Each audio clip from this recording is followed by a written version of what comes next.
Stunning attack by a lion at a California wildlife sanctuary that left a 24-year-old intern dead. She was in the cage at the time it happened, and authorities are trying to figure out why this morning. And ABC's Cecilia Vega has the very latest from Los Angeles. Good morning, Cecilia.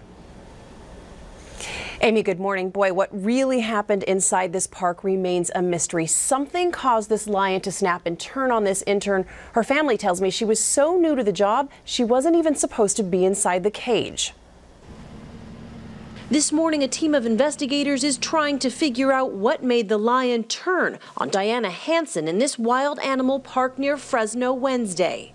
The lion has been taken care of. Police say the attack began around 12:30.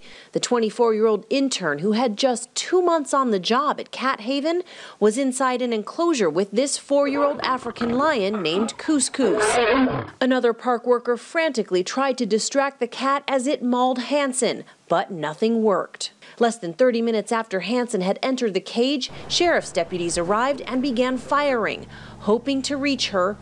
It was too late. The lion was shot and killed per our safety protocols. Overnight, Hanson's father spoke with ABC News. How she ever got inside the cage and why she would be inside the cage, because I thought she made it real clear that they don't let anybody in the cage except the owner.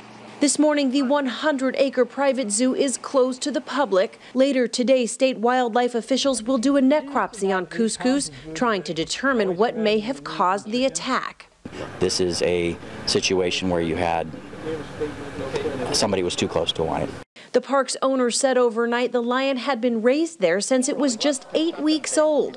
It even made an appearance on Ellen when it was a cub. Look at those claws. God. This morning, Hanson's father says his daughter never feared working with big cats, even though her parents feared the worst.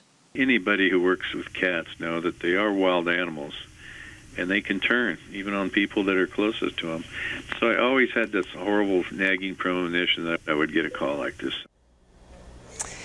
Now, Dianna Hanson was working in this park as a step to move toward a job at a bigger zoo. Her family tells me that she'd been fascinated by big cats all of her life. This was a dream job for her, George, and now, sadly, it has a tragic ending. Oh, it sure does. Okay, Cecilia, thanks very much. Let's get more on this now from our good friend Jack Hanna, Director Emeritus of the Columbus Zoo. And Jack, such a tragedy. And the first question, the father's question, what was she doing in that cage? Well, you know, it's hard to say what she was doing in the cage, George, because she was by herself, and from what I read this morning, early this morning hours, is that her boyfriend or someone was there. Now, you and I both know that sometimes we do things at times when we're trying not to impress somebody, but show somebody what we can do. And I think as they look into this, as I said last night when I heard this, it makes no sense because this facility has been approved. It's a very fine facility from what I've heard. I've not been there. But no one can go in with a large cat like that. My understanding is there are protocols to have 2 or 3 people in there, and they do feed the cat in a different enclosure. So why would you get the key and go in there? Some people, George, have a fascination, especially with big cats, lions especially being the king of beasts, a magnificent animal. Who knows what her thoughts were at that time? Maybe no one will know. But just maybe the only one might know might be the boyfriend. Just to be absolutely clear, Jack, this was clearly against the rules and the protocols of this facility.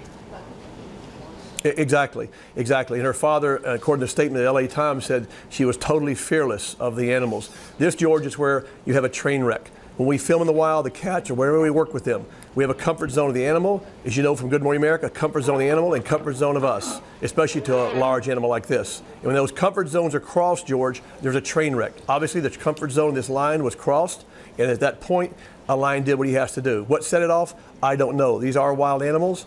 And these things happen. We have tens of thousands of animals in zoos, and these accidents happen. They're very rare, but this is a tragedy, obviously, for the family and for the owner of that facility. Bottom line, are these sanctuaries worth the risk? Yes, George, they're worth the risk because right now we probably have more lions and tigers in this country in backyards, so to speak. I'm not talking about those that are reputable breeds. I'm talking about just in backyards for pets and that type of thing than we have probably in all the zoos in the country put together.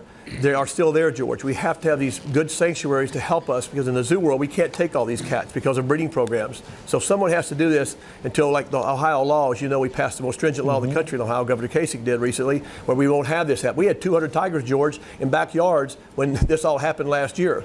And now those 200 tigers will not be there anymore in about another few months if those people don't make the correct regulations. And now we have to have sanctuaries to put these cats in if we have to take them.